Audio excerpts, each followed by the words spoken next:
Hi everyone. I'm just sending out a message. First, I just wanted to kind of get to one of the specific things I think it's important for you to know if you've not already heard it, but in honor of Charlie Kirk and as a nation, as we mourn his loss, the president has ordered that American flags be flown at half-staff until Sunday, September 14th at sunset. So I wanted to just make sure you were aware of that. I know that you as a patriot, like that type of thing is very important to you. And if you have our flagpole, just as like a housekeeping type thing, you can fly the American flag at half-staff. I can't even find the video at the moment. I was going to share it, so I apologize, but it's really just as simple as taking off any secondary flags you have or a third flag, and then taking off the American flag and then reattaching it, but attaching the top of the American flag to the middle swivel ring, and then the bottom of the American flag to the third swivel ring. So then when you extend the flagpole back up again, the American flag will be in the middle of the flagpole instead of up at the top.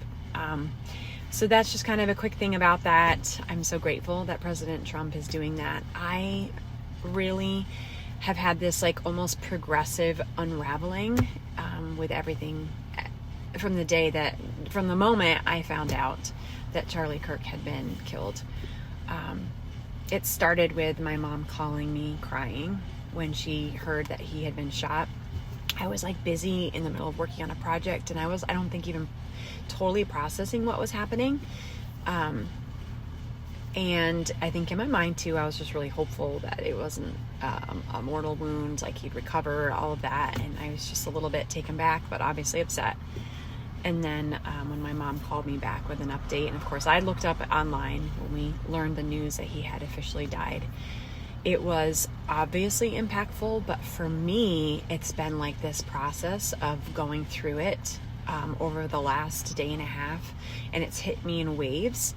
And now every time I see a Charlie Kirk video or debate and things that pop up in my news feed, watching him like basically be the embodiment of civil discord and this freedom speech fighter, and then also such a hero of the faith, it's like adding layers of perspective that I didn't have previously. And I hate that tragedy is sometimes what almost is like required for us to wake up and really take certain things seriously. I hate that, but we see historically how that happens. Like in the New Testament, it was persecution that was spreading the gospel. I mean, how many of Jesus's disciples, that I think it's like all but one, end up being martyred, like at some point. Like all of these examples of how persecution actually ends up being the precursor to massive revival is just incredible. And I believe that we are on the verge of that, that there's an awakening happening, and truth speakers are going to begin to stand up. And I pray that 1,000 or million people will rise up in place of Charlie Kirk and will carry on with that which he was so passionate about. I could go on and on. I don't know that you necessarily care to hear all of my thoughts. I'm sure I'll talk about it more in the future, but let it be as impactful to you as it needs to be, because we all need to take a step back and ask ourselves, okay, what does this mean for me? What does this mean for America? What does this mean for my children? And then we need to pray for the courage and the faith to step up to the plate and say, okay, God, use me.